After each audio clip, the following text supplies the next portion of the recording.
sovereign chamber of the interstellar conclave hummed with low voices and subdued chuckles. Hundreds of alien delegates perched in curved rows that rose tier by tier toward a vaulted ceiling. Sunlight streaming from the 3 stars of this sector passed through a domed crystal roof, scattering shimmering rainbows across the glossy floor. Amid the second tier, Jonas Carter, envoy of Terra, shifted nervously in his seat. He was accustomed to being the only Terran among an array of alien species, but today felt off. Too many gazes flicked in his direction, too many murmured snickers hidden behind hands and tentacles. "Order, order!" the conclave speaker called, his tall azure-skinned figure looming over the central dais. "We convene to address the final decree of Emperor Solis, late ruler of the Celestial Dominion." Jonas straightened. The sudden passing of Emperor Solis had shocked every star system under Dominion influence. He had reigned for over 2 centuries, building the largest empire anyone had ever seen. Everyone assumed that Prince Arian, his eldest child, would inherit everything. "By tradition," the speaker continued, "the inheritance must be proclaimed before the entire conclave." He lifted a luminous crystal tablet. He held a tablet between his thumb and index finger. He lifted, "The crown and the dominion shall pass to Prince Arian, as foretold." A series of nods circulated through the chamber.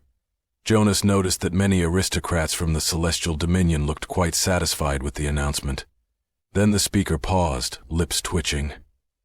"There is, however, an unusual clause in Emperor Solis's final decree." The buzz of whispers amplified. Jonas caught fragments of shocked or amused reactions in various alien tongues. "Regarding Princess Lucine, the Emperor's youngest child," the speaker went on, "he is named Terra's envoy, Jonas Carter, as her legal guardian." Disbelieving laughter rippled throughout the room. Jonas froze, sure he must have misheard. The speaker, however, lifted a hand for silence.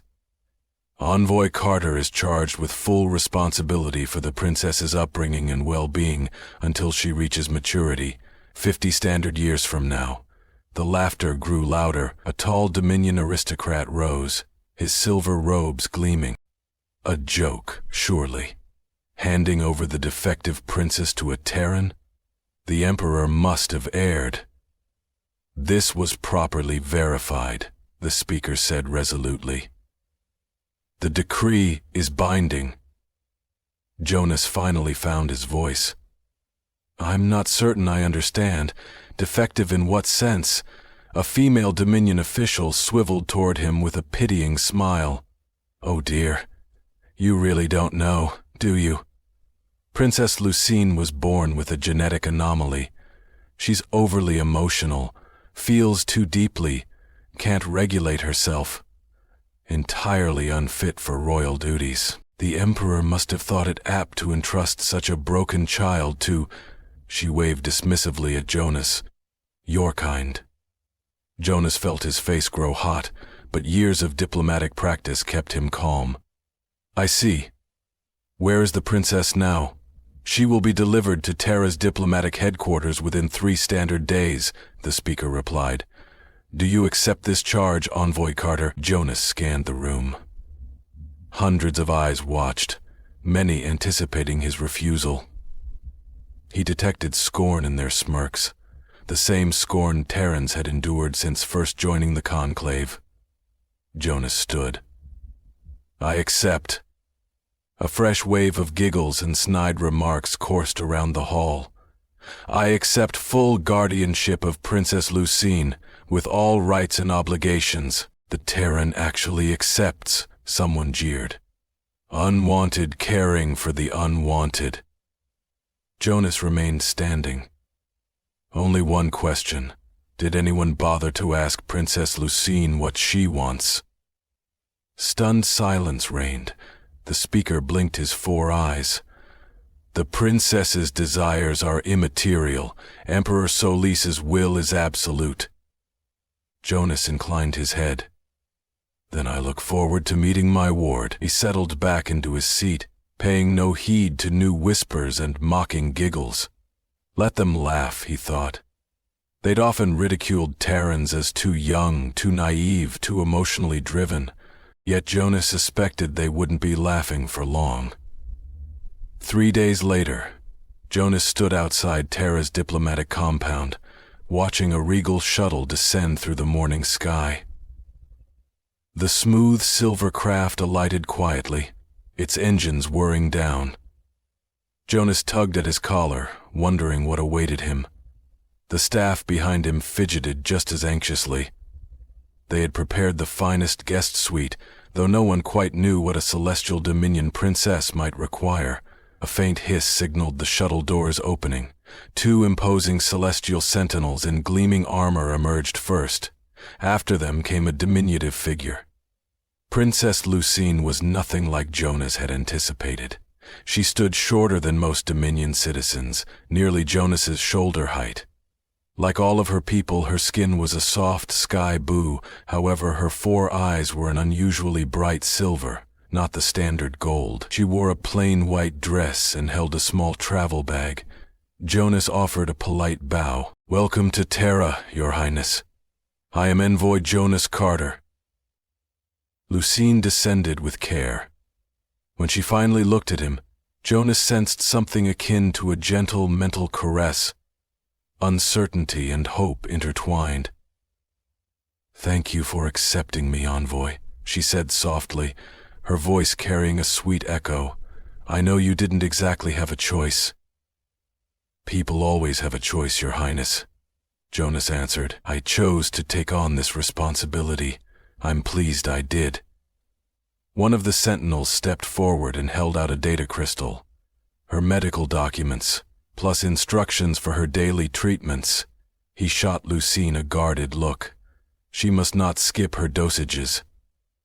Jonas took the crystal, but noticed Lucine flinch at the term treatments. "Understood," Jonas said, cutting the guard short. "We can handle things now, thank you." The sentinels wasted no time departing, leaving Lucine alone on the wide landing pad with just her small bag.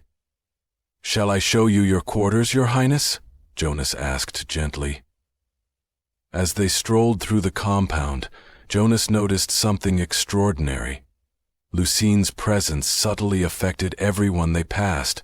Some clutched their heads in confusion, some grinned without cause, others sighed as if a weight had lifted. At last, in a quiet lounge, Lucine sank onto a couch. "You feel it, don't you? This effect I have on people?" Jonas nodded. "I've read a little about empathic gifts. You sense and share emotions." Lucine exhaled unsteadily. "It's more than that. I connect with others so deeply that I can't always shut it out. My father said it made me dangerous, that a ruler has to be cold and practical." Her silver eyes welled with tears. "The medication numbs it, but it hurts, because it suppresses something that's part of you," Jonas concluded. Lucine looked surprised. "You're not afraid of me? On Terra we don't call difference a defect," Jonas replied. "Your ability is part of who you are, not a flaw." "Then just call me Lucine," she said quietly, "not Princess." "I don't feel much like one anymore," Jonas smiled. "All right, Lucine. I'm just Jonas then." He paused, then tentatively suggested, "How about we skip your medication for a day, see what happens?" Lucine's eyes went wide. "But the sentinels insisted." "They're gone," Jonas said gently. "You have a choice about your own body now." For the first time, Lucine smiled, a radiant surge of pure relief. Jonas felt that sense of joy wash through the building. Down the hallway, someone burst into cheerful laughter for no apparent reason. "I've never," Lucine wiped at her eyes. "No one's ever let me decide for myself." "That's changing," Jonas replied. "Speaking of change, are you hungry? Our kitchen staff prepared 5 different breakfasts. Not sure what you'd prefer." Lucine nodded with a soft giggle. I'd love to try all of them, if that's allowed. Of course, Jonas said, smiling at her boldness. This is your home now. All your choices. As they strolled toward the dining hall, Jonas sensed the quiet ripple of gratitude and optimism emanating from her. Perhaps the conclave thought handing him the flawed princess was some cosmic joke, but watching Lucine hold her head high for the first time made him certain of one thing. They had gifted him an opportunity to show how Terra welcomed those deemed unwelcome. 2 weeks after Lucine's arrival, the entire Terran compound felt transformed. Staff smiled more often, quarrels fizzled out before they could ignite. Even the famously grouchy security chief hummed in the corridors. Lucine, no longer drugged into numbness, sparkled with confidence, her silver eyes brighter by the day. Yet this morning would be her first real challenge, a low-level diplomatic session among 3 alien species locked in a long trade dispute. "Are you sure about this?" Lucine asked, fiddling with the collar of her borrowed Terran suit. She refused to wear anything regal. "I trust you," Jonas assured. "Just observe from the side chamber. If it overwhelms you, feel free to slip out at any point." The talk started poorly. The tree-like Arbora representative trembled with rage, while the crystalline Illumin envoy glowed in fierce red. The slug-like Marga diplomat was turning an unpleasant jade hue. "Your transport ships ravaged our sacred forests," the Arbora bellowed. "Your forests expanded into our navigational channels." I knew and shot back. "Both of you bartered away our crucial trade routes." The Marga hissed. Jonas glanced at Lucine through the one-way viewing window. Her eyes were shut, but he felt a wave of calming presence envelop the room, understanding and empathy woven together. Suddenly the Arbora paused mid-yell. "I hadn't realized your ship's guiding lights might help our seedlings germinate." The Illumin's glow softened to a pastel rose. "We never considered your branches could serve as natural docking berths." The Marga's dull green hue warmed as well. "And we see how your canopy would shield our craft from solar flares." Before long, the 3 were busy drafting schematics for a shared space station, each species contributing its strengths. In half an hour, they resolved a stalemate that had plagued them for years. After their departure, Lucine emerged from the side chamber, swaying on her feet but grinning. "That was incredible," Jonas told her. "How did you manage it?" "I just let them feel each other's perspectives," Lucine said breathlessly. "It's difficult to stay furious when you genuinely understand the other side." "You realize what this means," Jonas beamed. "You're not defective at all. You might be the best diplomat in the galaxy." Lucine's cheeks deepened, from pale blue to a violet tint. "The conclave will never accept that. They see strong emotions as a weakness." "Then they're missing out on something powerful," Jonas countered, just as his console started flashing. A breaking news broadcast from the Celestial Dominion. Prince Arian appeared on screen, looking regal but uneasy. "Very legally, my lord," Heron said. She smiled. We are concerned for our beloved sister's welfare. We have been told she is rejecting her prescribed regimen. For her safety and the safety of others, we demand her immediate return." Lucine's hands quavered. "They sense my growing strength, even from here." Jonas switched off the broadcast. "No one can force you back, Lucine. Terra grants you full diplomatic protection." "But why did Father do this?" she whispered, voice trembling. "Why send me here only after his death?" Jonas pondered. Maybe Emperor Solis knew something. Maybe. Perhaps he realized your gift wasn't a curse at all and wanted you out of the Dominion's political machine. A bright alert lit up Jonas's desk. "Someone's attempting to scan our complex from orbit." Lucine's silver eyes widened. "They're watching us." "Let them watch," Jonas said firmly. You've broken no laws. In fact, he trailed off, an idea sparking. How about helping with more negotiations? If you keep resolving big problems, the Conclave can't ignore your talents. Lucine's posture straightened, resolve gleaming in her eyes. They always said I was too emotional, too connected. Let's show them how vital that can be. Jonas couldn't help but feel proud. His ward was not just surviving. She was beginning to thrive. If the Dominion or the Conclave dared to scoff, they'd soon learn just how valuable those unstable emotions could be. The strike came out of nowhere. Lucine was strolling through the embassy gardens when alarms shrieked. Something dropped from above. An assassin cloaked in stealth gear, weapon aimed. But Lucine sensed the killer's malicious intent before they pulled the trigger. She darted behind a fountain, evading the first shot. "Lucine!" Jonas shouted, sprinting across the manicured lawn with guards in tow. Turning on Jonas, the assassin prepared to fire again, but stumbled, clutching at their helmet. Lucine hit them with a torrent of raw emotional pain, dredged from her own past. The weapon clattered to the grass, and security swiftly subdued the would-be murderer. They were a mercenary from a notorious guild. Yet what alarmed Jonas most was the imperial insignia concealed in their armor. Later that evening, in a secured office, Lucine paced while Jonas perused the documents retrieved from the assassin's gear. "Look here," he said, gesturing at his screen. "Genetic records spanning generations in the royal bloodline." Lucine leaned in. "These are medical files. About me?" "Not only you," Jonas muttered grimly, scanning the data. "Your father, grandmother, they all underwent subtle gene editing. It looks like they tried to engineer something, maybe a perfect monarch." Lucine swallowed hard. "Someone who could sense and control their subjects completely." She hugged herself. "I was considered a failure, though."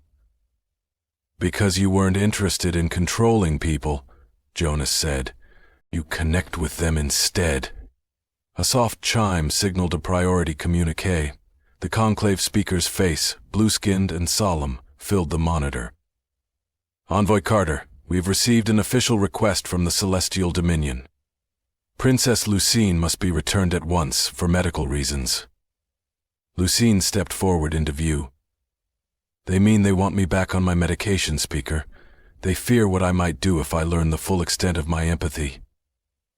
The speaker blinked all four eyes. "Your Highness, there are unsettling rumors.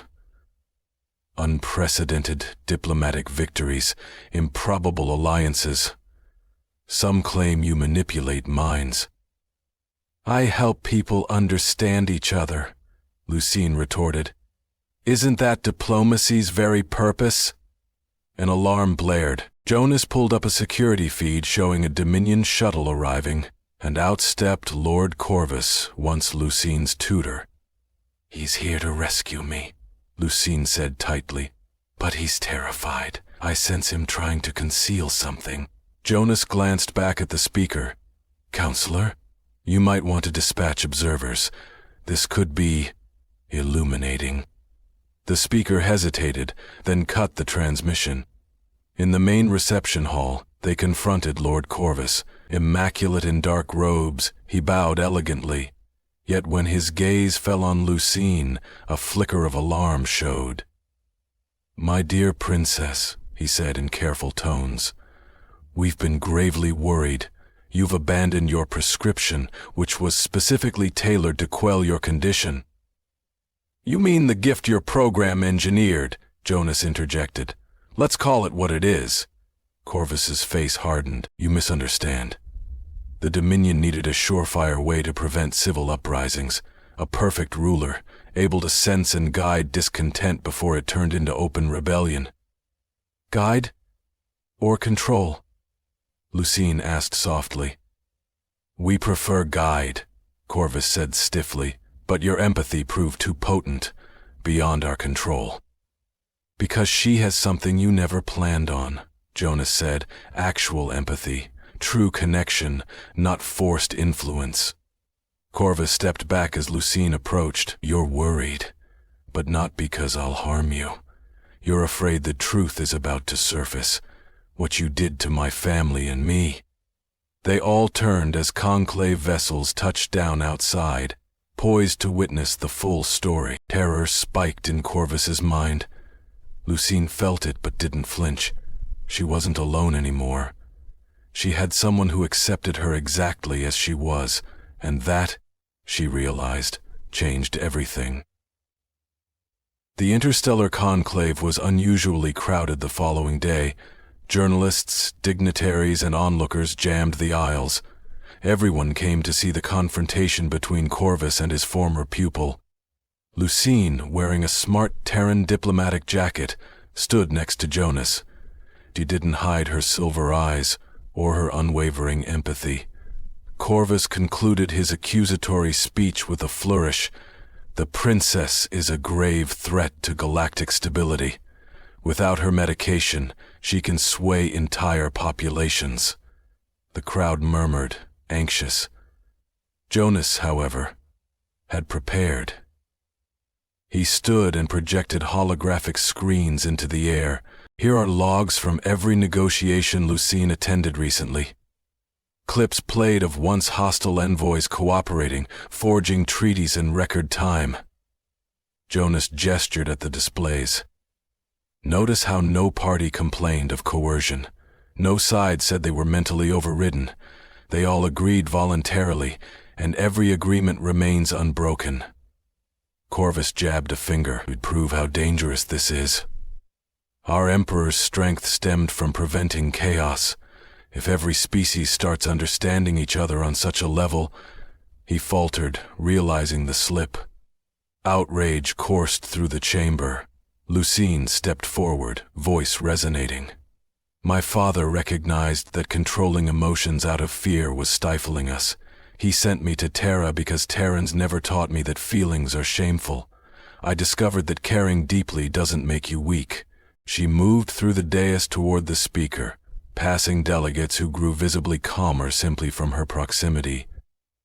"I propose a new path, not forced suppression, not ruthless control, but genuine understanding. Let me help more worlds see each other's perspectives."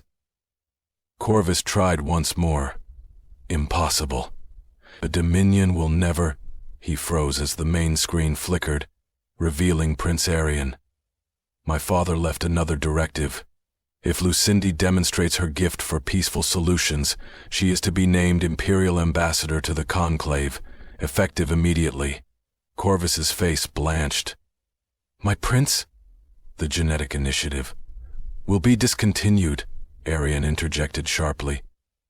"We've lived in the shadow of emotional fear for too long. Perhaps it's time we learned from Terra." For a moment, the entire conclave sat in startled silence. Then a lone delegate began applauding. Soon cheers filled the chamber. Jonas caught Lucine's eye. She radiated pure joy. A wave of that feeling gently brushed everyone present. There were teary gazes, relieved smiles, even from those once opposed to empathy-based diplomacy. The speaker raised his hands. "It appears we have much to discover from the Dominion's youngest envoy, and from Terra. Envoy Carter, your people have reminded us that what we deem a weakness can become the greatest of strengths."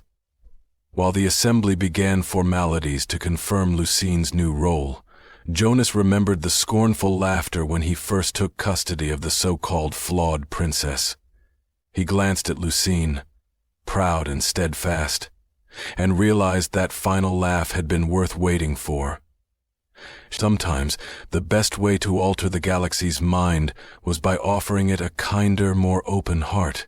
Word spread fast that Princess Lucine was now Imperial Ambassador, and not everyone welcomed this transformation.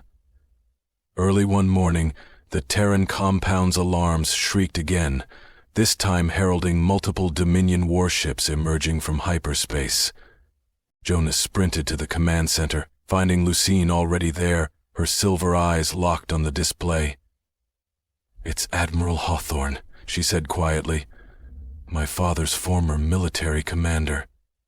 And he's not alone.